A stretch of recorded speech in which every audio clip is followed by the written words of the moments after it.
Gods don't have to choose. We take. After watching Steph Curry's shooting masterclass in the Olympics, it had me thinking that at this point, there is zero doubt that Steph is the greatest shooter in the history of the NBA. But with that in mind, I was thinking to myself, who is the second best shooter in the NBA? Before we proceed to answer that question, I want you to write down your top 5 shooters of all time. And I'm betting that you're missing someone crucial. Curry, Ray Allen, Alec Baldwin, Reggie Miller, this guy. These are the names we all know when we think about great shooters, but there's someone missing from this list. Someone who's 90% of you might have overlooked. This player is not what you were expecting. Is not as flashy, but before we proceed on discussing this mystery sharpshooter, I want us to discuss those players who are often overlooked when we're discussing about the greatest shooter in the NBA history. Let's start with a guy with a nickname I can't even comprehend how it come about. That ain't no problem. Huh? That ain't no problem. The American Graffiti, Peja Stojakovic.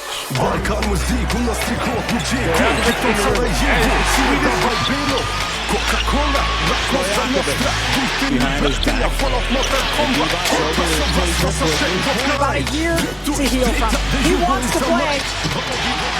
Peja was one of the elite shooters of the early 2000s. Takes 9 threes per 100 possession during his peak and makes them at 43%. His free throw shooting was also exceptional, hitting 91% during his multi-year stretch, and his best year of 2003 and 2004, putting up 26 and 6 with 48 of 43 and 93% shooting splits. Yep, 93%. That is the same with Stephen Curry's best free throw shooting of also 93%. For those who know, this dude is one of the most clutch players ever played. It's against Martin and Stojakovic for the tie. Vlade Divac, Peja, looking for the win. Yes! Stojakovic! Oh boy, if you don't like that, you don't like Kings basketball. There's a lot of stats in the web that defines clutch, and it's somewhat of convoluted stats when you get into it. For those who watch him, if the Kings ever need a basket, Peja always delivers. It's good! It's good! It's good! It's good! Peja Stojakovic! Oh, and let's not forget, Peja delivers arguably the best pass in the NBA history. Just watch. And Stojakovic had Jackson. Oh, what a pass! Look, he knows who's ahead, behind the back, right on the money. Bobby Jackson for the finish, yes. Pistol Pete lives. His name is Peja Stojakovic. He's definitely the best Serbian passer of all time. What? Next one is a pretty well known but still overlooked guy, especially if your height is above 6 feet, then you're quite literally overlooking at this dude. This man is a hip-hop icon, a little guy with a big heart, wearing number 3 and plays for the 76ers. Yep, you guessed it. It's Dana Barros. Nearly lost it in traffic. Now Barros open for 3. Book it. This guy. He took 7 3-point attempts per 100 possession and made 43% of them. He was also an 88% free throw shooter and known for his quick release and ability to shoot both off the dribble and in catch and shoot situation. In 1994 and 1995 season, he was named an All-Star and the most improved player. This is his best year. He sets a record of 89 consecutive threes from December 1994 to January 1996. In that same season, he set a career high of 46.4 3-point percentage per 100 possession. Just to put it into context, this recent season of NBA in what we call the 3-point era, Grayson Allen led the league with a whopping 46.1% 3-point percent, which still a hair short of what Dana Barros had. Oh, and I know what you're thinking. He probably shot half of what Grayson did. And you're kind of right. I'm here to tell you right now, we don't care. I mean, technically, you're right. Grayson Allen took 445 3-point shots this season. And for Dana, he took 425 shots. Again, to paint a picture, in 2023 and 2024 season, there are approximately 2,911 3-point attempts per team. That means Grayson shot 15% of his team's total 3-point attempt. While for Dana, in the 1994-1995 NBA season, there are approximately 1,255 3-point attempts per team. That is a staggering 33% of his team total threes. This guy is a literal one-man shooting squad. I mean, sure, you can say that these numbers were outliers and only happened because of the move line, but still, this guy is deadly at any rate. I want you to look at these clips. Almost every time he shoots, he's like a feet above the line. Bradley pulls the rebound down. Pistons lead him 11-9. Barros with a long three-point gun. That's what he likes to do. Lob to Burton. Barros from way behind the line. Knocks it down again. Another near steal by Grant Hill.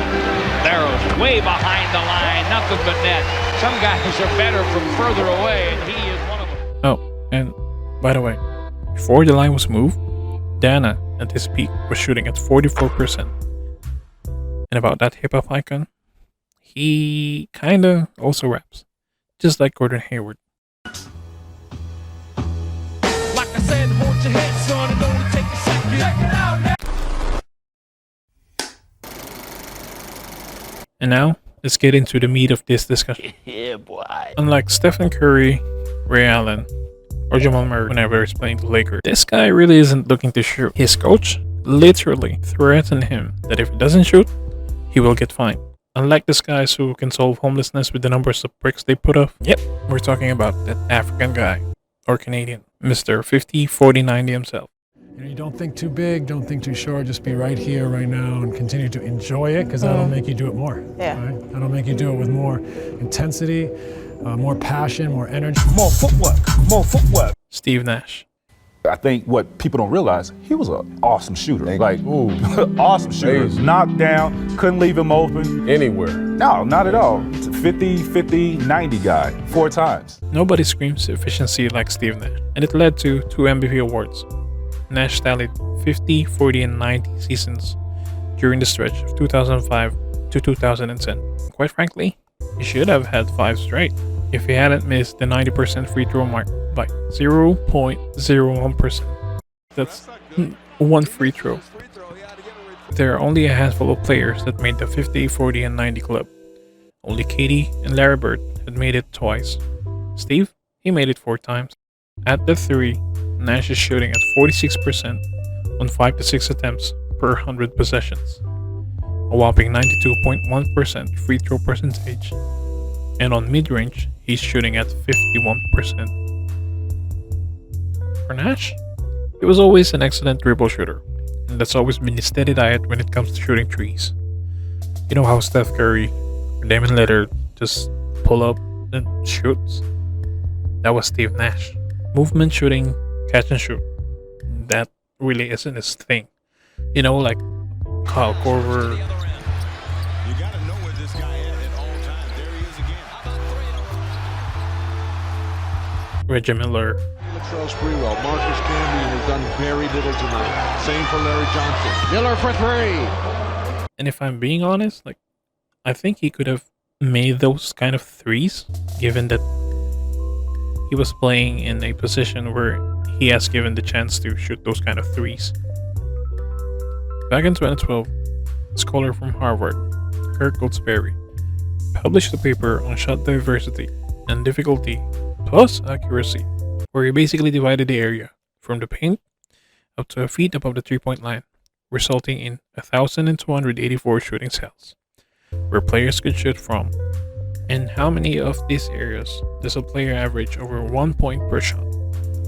And from that model, came out the top was Steve Nash, followed by Ray Allen and Kobe Bryant. In my opinion, the only thing that separates him with Stephen Curry is the same thing that separates LeBron to Michael Jordan in terms of scoring. It's their mentality. Nash has always been a pass first guy. Like, I can even argue like Steve Nash is one of the top 5 pure point guards that have ever played the game. We fans, especially those fans of Dallas and Phoenix Suns, we kind of wish that he should have shot more.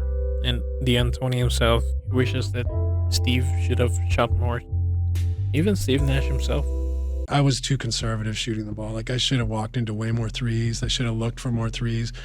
And just to wrap this all up, this is a nugget of thought for everyone. No one, and I mean no one, in the history of the league has been the best passer and the best shooter at the same time. Never stop striving, reaching for your goals until you get there.